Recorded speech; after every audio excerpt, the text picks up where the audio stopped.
Hello and welcome back to our mini-series on ClusterDX.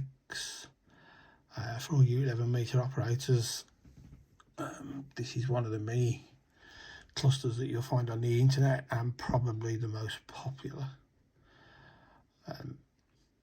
Is it the best? Debatable, but that's for another day. Right, so in the first one we looked at how you register,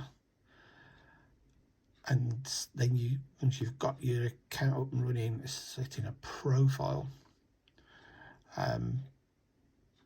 In the second episode we looked at the spots and what the actual the spots, which is the cluster itself, and how you put your own spot on. Bearing in mind that what I didn't say was that if this is you spotting whatever may be spotting you. So you do get a stat on here about how many times you've been spotted. But today we move on to the next part, which I think is the important bit of this, is the next two videos that we're going to do. As much as the spots there, it's useful, it's great, the cluster itself, but the online login and sending the EQSLs is probably the reason that you're here looking at this. So Logbook. So if you remember, I said there's all these blue boxes across both the top and the top of the cluster, and you need to go up here, and in the middle you will find the one marked Logbook. And you, believe it or not, want to go to the Logbook.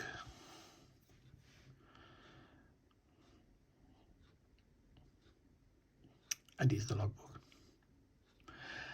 Now, as I explained to you at the very start of these videos, one of the issues with ClusterDX is that you can only have one call sign.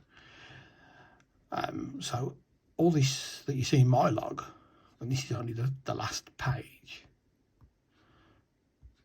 it may tell you somewhere, this is the last 25 logs in the logs.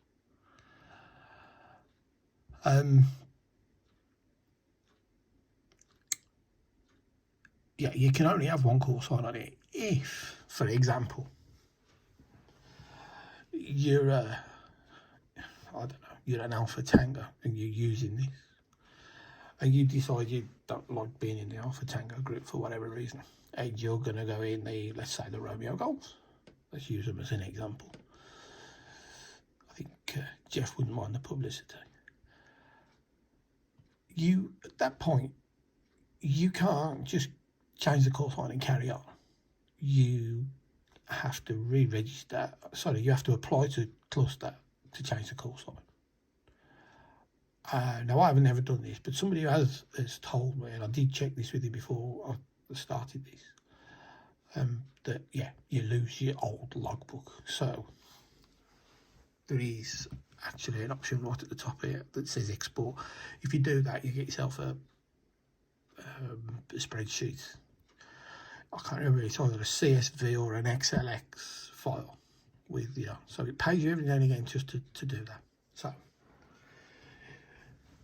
So you've made your first contact and you want to put him in your logbook. Easily done. So you come to this page.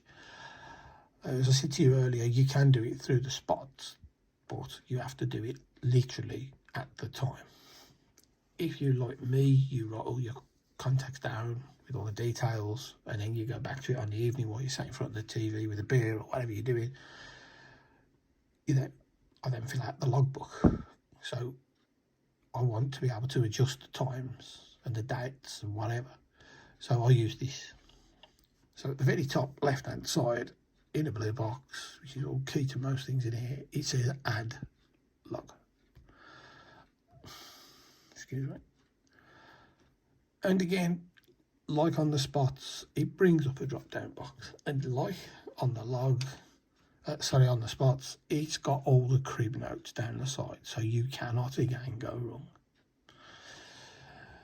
Right, so exactly the same as the first time in the spots that we looked at in the last video, but this time with the option to put in the date and the time. Now, in the first box, you put your contact. So I'm going to use, who should we use? Let's use Chris. Okay, right, so Chris is 2 World Radio 0371. So I'm in contact with Chris. Hi Chris. Down in Ohio. So we've had our little chat across the pond. We've had our little chat. We wrote it down in the logbook, and now I'm going to log him in. So we put in there his call sign. And once we've done that, you can either tap the date key or you can enter it. So tap on the date,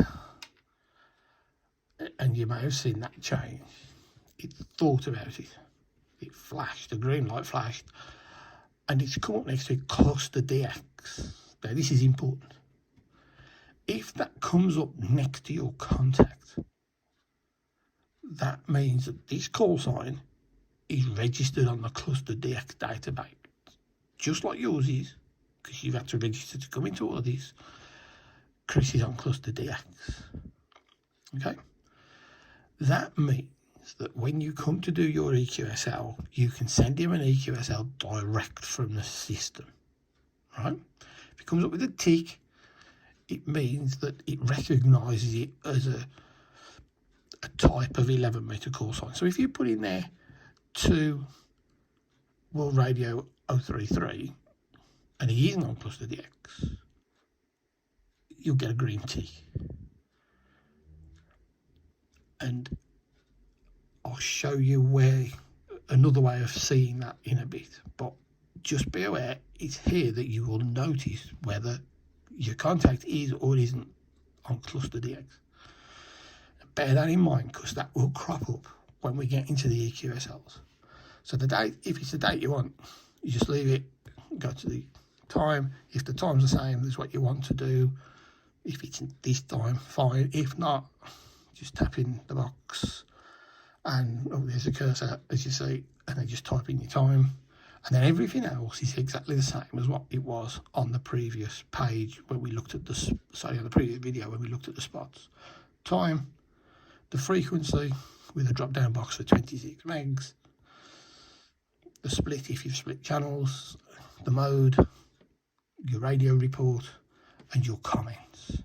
And then you hit the save button when you're happy with all of that. Right. And what you would do, you will get on your logbook your first contact pop up. So, hello Radio Golf, Romeo Golf 030. So you were my last contact that I loaded. So we're going to use you, Gary, as a bit of a guinea pig here now. So here's your contact. It's come into your box. All the info that you put in the boxes has come up. The thing that you may wish to do is come right across to the end, and you'll see these 3 boxes. A little bit blurred on this by the look of it. And you have 3 options here. If you've got it all wrong and you want to start again, just bin it, which is the bottom icon. Just press that. It'll ask you, do you want to delete? You say yes. If you want to go into it because you put the wrong date, the wrong time, the wrong call sign, and anything that you want to change, press the pencil. It'll bring the whole thing back up again in a different format, but it'll bring it all on the screen. Do you want to edit? Yeah. It'll bring all the information back up on the screen for you eventually in a different format, as I say. And then across the top, it asks you to correct your logbook.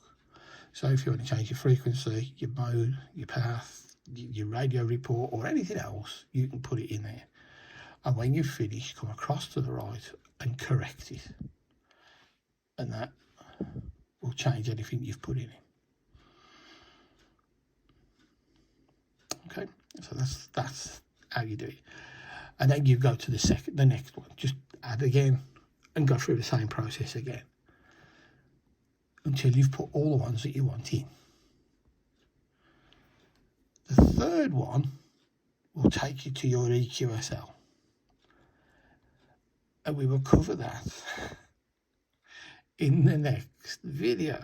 So in true game show tradition, we'll leave it on a cliffhanger. That's how you add to your log. Ever so simple, ever so straightforward. Can't go wrong. If you do go wrong and you don't like what you've put in there, just delete it and put it in again. No big deal. And that, my friends, is the logbook. Now, all of this information will all knit together in the next video, because we're going to look at that exciting thing called the EQSL. And we'll explain what that is and how it works and how we send one to our contacts in the next episode in this mini-series. So on that point, I'll say thanks for watching. If you've sat through these three, you've done well. We've got one more to come for definite, which is, as I say, the EQSLs. If I think of anything else, I might have to do a fourth one if we have to tidy any loose ends up at the end. But thank you for watching. It's always appreciated you taking the time out. I hope you're really enjoying these, and more importantly, I hope you're getting a feel for how the clusters work, because they all work in the same sort of way. So if you run off after this and say, oh, I'm going to go and have a look at 11DX or LF11, they're all the same sort of principle. So once you've seen one, you've mainly seen most of the others as well. So hope you found it useful. Fourth part to come soon when we look at EQSLs. I'm repeating myself there, haven't I? And again, thanks for watching, and we'll catch up with you soon. You take care now. Bye-bye.